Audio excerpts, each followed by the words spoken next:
চলে এলাম বন্ধুরা তোমাদের কাছে আরেকটা নতুন ভিডিও নিয়ে। তোমরা দেখতে পাচ্ছ এখানে আমি চারটে বেশ পুরুষ্টু কাঁচকলা নিয়েছি। কাঁচকলা চারটে এত সুন্দর কি বলবো, একদম টাটকা।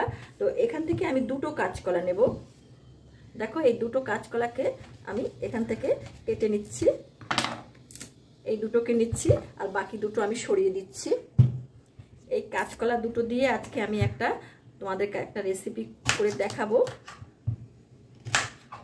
আর সেই রেসিপিটা তোমাদের যদি ভালো লেগে থাকে তাহলে আমার এই রেসিপিটাকে একটা লাইক কমেন্ট শেয়ার করার অনুরোধ রইল। দেখো কাঁচকলার খোসাটা একদম পুরুষ্টু কাঁচকলা বলে আমি এটাকে ঠিক এইভাবে খোসাটাকে ছাড়িয়ে নিচ্ছি।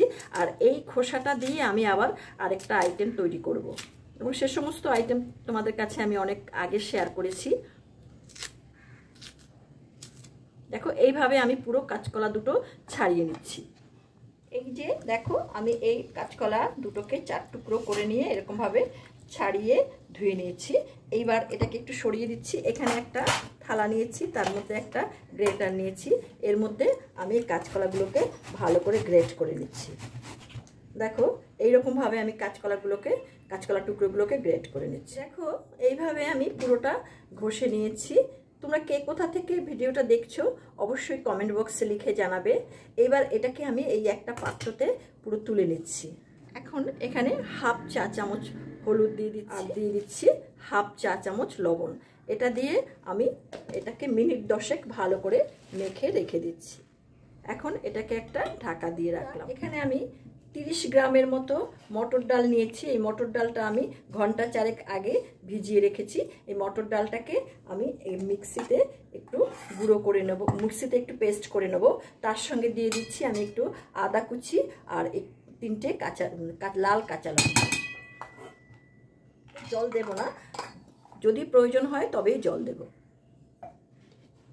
দেখো বন্ধুরা আমার ডালটা এইরকম একটা পেস্ট হয়েছে।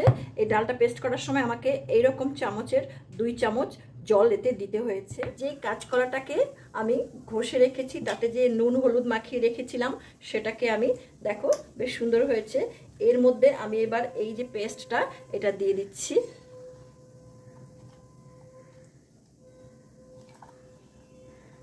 তোমরা এই পেস্টের বদলে এখানে বেসনও ব্যবহার করতে পারো।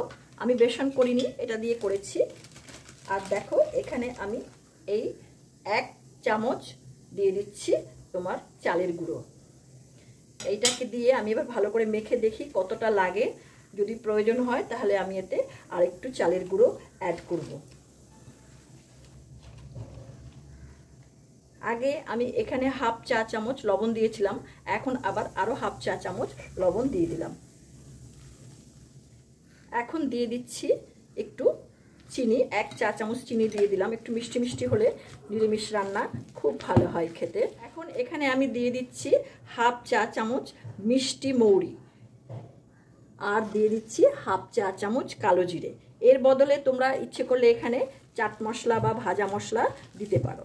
আমি এখানে মিষ্টি মৌরি আর কালো জিরে দিয়ে এটাকে মাখলাম।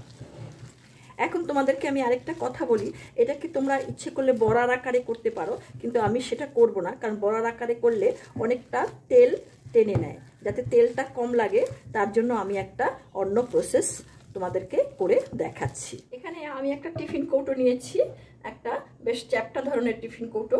এতে আমি একটু সাদা তেল দিয়ে দিচ্ছি। সাদা তেলটাকে এবার আমি চারিদিকে ব্রাশ করে সুন্দর করে লাগিয়ে দিচ্ছি। এইখানে যেটা আমি করে রেখেছি সেইটাকে এর মধ্যে দিয়ে দিচ্ছি।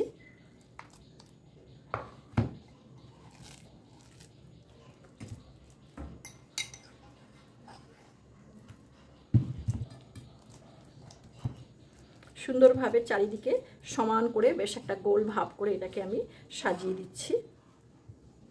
উপর থেকে তেলটা একটু ব্রাশ করে এখানে দিয়ে দিলাম। ব্রাশে যেই তেলটা লেগে রয়েছে সেটা উপর থেকে দিয়ে দিলাম। এবার এটা ঢাকনাটা আমি আটকে দিচ্ছি। বন্ধুরা আমি অন্যদিকে গ্যাস ওভেনে একটা কড়াতে বেশ কিছুটা জল নিয়ে তাতে চাপা দিয়ে আমি জলটাকে একটু ফুটিয়ে নিচ্ছি। গ্যাসটা একটু কমিয়ে দিলাম। এই ফুটন্ত জলের মধ্যে আমি একটা স্ট্যান্ড বসিয়ে দিলাম। এবার এই স্ট্যান্ডের উপরে আমি এই টিফিন কৌটোটা বসিয়ে দিচ্ছি। রান্নাটাতে একটু আলু ব্যবহার করব, তো এখানে দুটো ছোট ছোট আলুকে আমি এইরকম এক একটাকে 4 টুকরো করে নিয়েছি। এই আলুটা আমার দেখো, যখন আমি এই আইটেমটা তৈরি করব তখন আমার আলুর এই ভাজরে, তারপরে সেটাকে নরম কররে, তার জন্য আমার একটু সময় যাবে। যাতে সময়টা আমার কম লাগে, আমার এই যে এটা ভেপারে যে দিয়েছি তার তলায় ওই জলের মধ্যে আমি এই আলুর টুকরোগুলো দিয়ে দিচ্ছি, যাতে আমার আলুটা তাড়াতাড়ি রান্নার সময় তাড়াতাড়ি নরম হয়ে যায়। ওর জন্য আমাকে আর আলাদা সময় দিতে না হয়। আমি এখানে একটা ঢাকা দিয়ে দিচ্ছি। এইভাবে আমি এটাকে 10 থেকে 15 মিনিট মিডিয়াম আছে এটাকে একটু ভাপিয়ে নেব। আবার আমি ঢাকনাটা একটু সরিয়ে নিই, আলুটাও বেশি সিদ্ধ হয়ে যাবে। আমি ওই জন্য এই টিফিন কৌটোটাকে একটু নামিয়ে নিচ্ছি। আমি এই আলুগুলোকে সব তুলে নিচ্ছি। দেখো বেশ সুন্দর আলু সেদ্ধ হয়ে গেছে। টিফিন কৌটোটা আবার আমি এটা এখানে মিনিট 5 জন্য বসিয়ে দিচ্ছি। এটা আমার আরেকটু ভাপে থাকবে, তাহলে এটা সুন্দর ভাপানো হয়ে যাবে। 5 মিনিট হয়ে গেছে বন্ধুরা। 5 মিনিট পরে আবার ফিরে এলাম। এবার ঢাকনাটাকে সরিয়ে দিচ্ছি। এখন আমি এই কৌটোটাকে এখান থেকে নামিয়ে নিচ্ছি। এই টিফিন কৌটোটাকে আমি এবার ঠান্ডা করে নেব। টিফিন কৌটোর ঢাকনাটা আমি খুলেছি, দেখো বেশ সুন্দর, আর এটা খুব সুন্দর হয়ে গেছে, কোথাও কিচ্ছু লাগা নেই। দেখো একদম খুব সুন্দর হয়েছে। এবার এটাকে আমি একটু ঠান্ডা হতে দেব। মিনিট 3-4 ঠান্ডা হলেই এটাকে আমি পিস পিস করে নেব। আমার এটা ঠান্ডা হয়ে গেছে। এবার আমি এটাকে একটু পিস পিস করে নিচ্ছি। পিসটা তোমরা তোমাদের পছন্দ মতো সাইজটা করে নেবে। আমি আমার পছন্দ মতো সাইজ করে নিচ্ছি।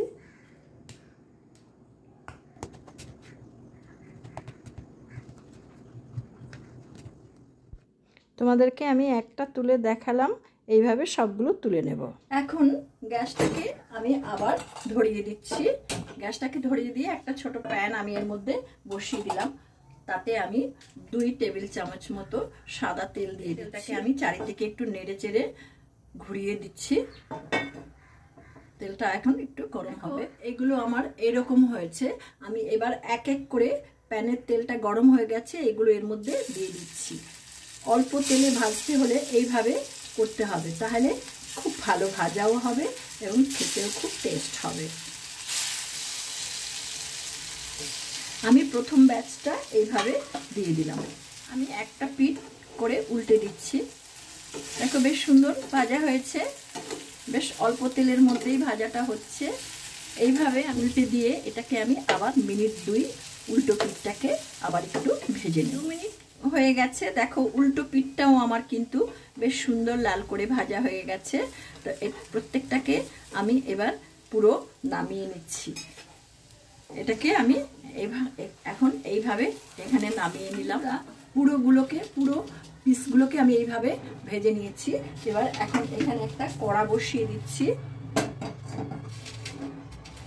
কড়ার মধ্যে আমি বেশ খানিকটা তেল দিয়ে দিচ্ছি। এসব রান্নায় একটু তেল বেশি লাগে। আমি এটাকে 4 টেবিল চামচ মতো তেল দিয়ে দিলাম। গরম হয়ে গেছে। ফোড়নে দিয়ে দিচ্ছি 2টো তেজপাতা আর দিয়ে দিচ্ছি 1/2 চা চামচ সাদা জিরে। এখন এর মধ্যে দিয়ে দিচ্ছি আমি 2টো টমেটো কেটে, টমেটো কুচি, আর তার সঙ্গে দিয়ে দিচ্ছি সেদ্ধ করে রাখা আলুগুলো। এই আলুগুলো টমেটো কুচির সঙ্গে হালকা ভাজাও হবে, আবার বেশ একটু কষানোও হয়ে যাবে। দিয়ে দিলাম এর মধ্যে 1 চামচ আদা বাটা, 1 চামচ হলুদ গুঁড়ো, 1 চামচ লাল লঙ্কার গুঁড়ো, 1 চামচ ধনে জিরে গুঁড়ো মেশানো। এখন দিচ্ছি 1 চামচ লবণ। অল্প একটু জল দিয়ে মশলাটাকে একটু কষিয়ে নেব, যাতে মশলাটা পুড়ে না যায়। মশলাটা আমার কষানো হয়ে গেছে। দেখো মশলা থেকে বেশ সুন্দর তেল বেরিয়েছে। এবার এতে আমি জল যোগ করে দেব।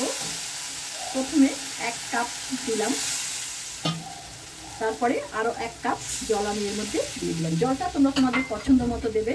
এটা একটু 1 মিনিট মতো ফুটবে, তারপরে আমি এর মধ্যে ওই ডোকাগুলো ফুটতে শুরু করেছি বন্ধুরা।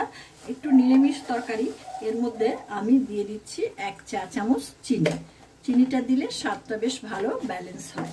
যে সমস্ত বন্ধুরা আমার এই চ্যানেলটিকে সাবস্ক্রাইব করনি তাদের কাছে আমার একান্ত অনুরোধ রইল, চ্যানেলটিকে সাবস্ক্রাইব করে বেল আইকনের অল অপশনটিকে তোমরা প্রেস করবে, তাহলে আমার পরবর্তী সমস্ত নোটিফিকেশনস তোমাদের কাছে সবার আগে চলে যাবে।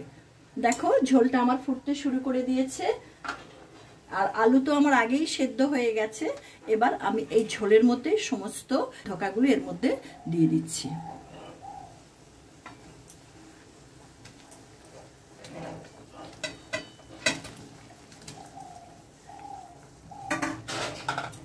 দেখো ঝোলটা আমার একদম পারফেক্ট দেওয়া হয়েছে, প্রত্যেকটা ধোকাই বেশ সুন্দর ডুবে আছে। আর তারপরে এটা একটু শুকিয়ে যাবে, কেননা এই ধোকার ভেতরে এই ঝোলটা ঢুকে ধোকাটাকে বেশ সফট করে দেবে।